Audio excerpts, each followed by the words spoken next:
The forbidden union. When the sons of God met the daughters of men, darkness fell on the earth, not because God was absent, but because something had crossed a line that was never meant to be crossed.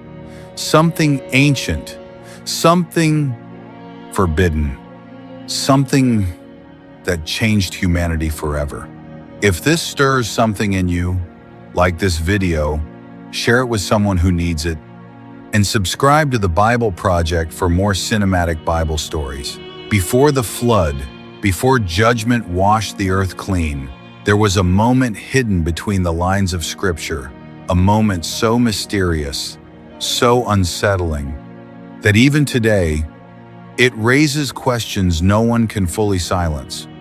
Genesis 6 opens not with peace, but with tension. A quiet sentence that echoes like thunder across eternity.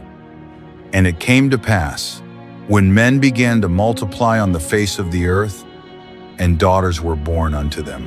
The earth was growing, humanity was expanding, cities were rising, voices filled the air, life was thriving. But then, something else began to move, something not entirely human. That the sons of God saw the daughters of men, that they were fair, saw them, not just noticed, not just observed, they desired. Who were these sons of God? Scripture does not pause to explain. It simply speaks and moves on.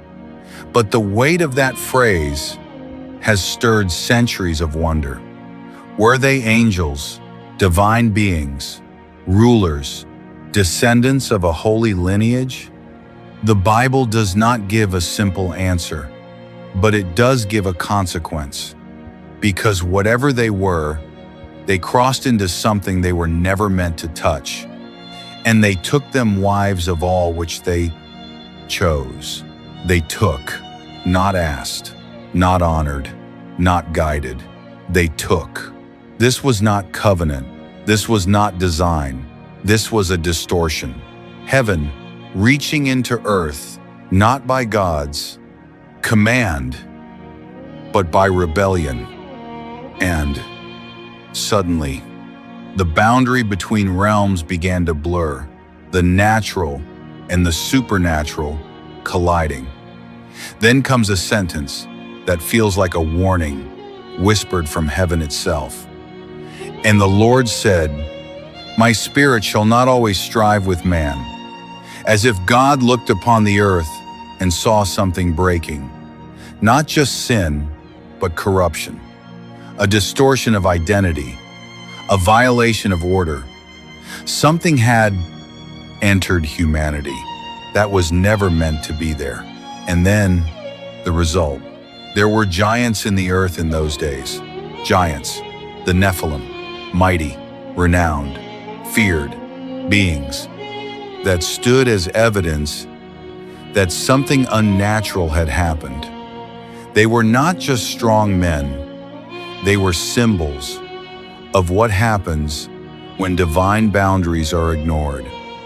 The earth, once filled with life, was now filled with something heavier. Violence spread like wildfire. Corruption deepened. Darkness settled into the bones of humanity. And God saw that the wickedness of man was great in the earth. Not small, not scattered, great. And that every imagination of the thoughts of his heart was only evil continually.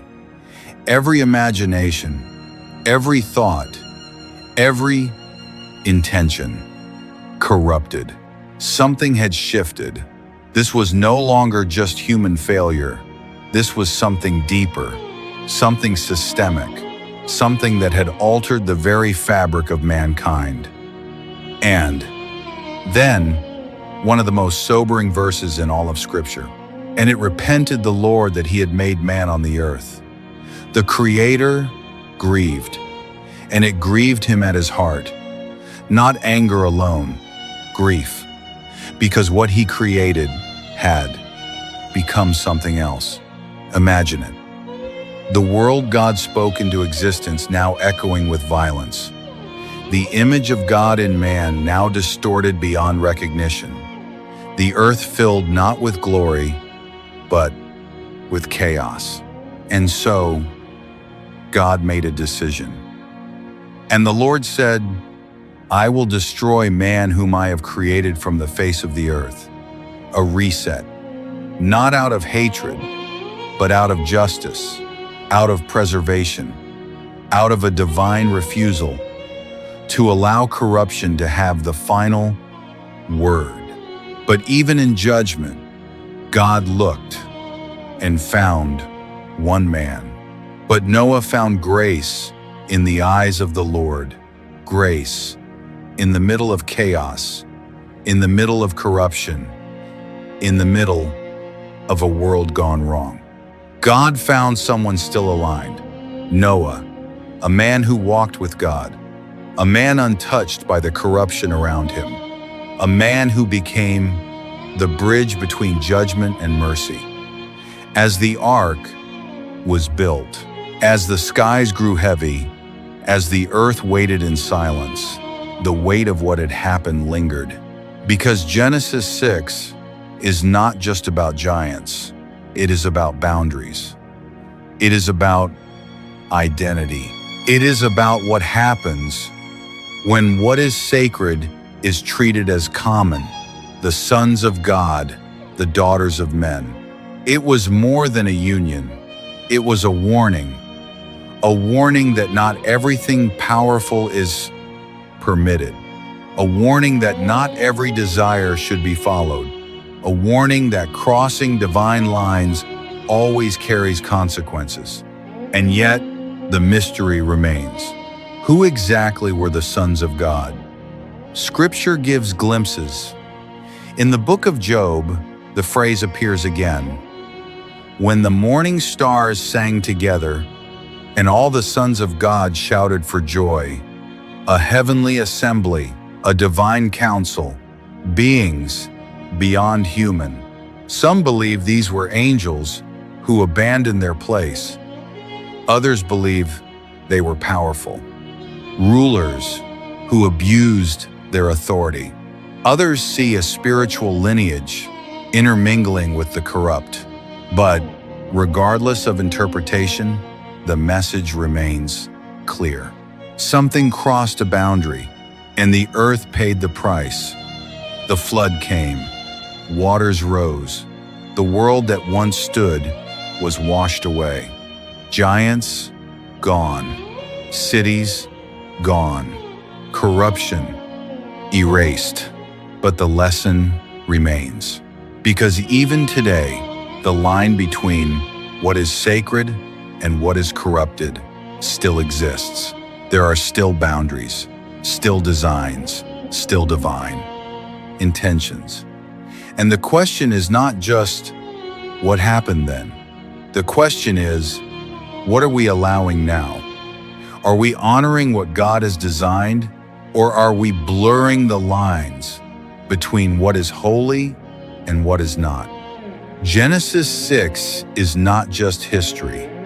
It is a mirror, a reminder that when humanity steps outside of God's order, the consequences are never small.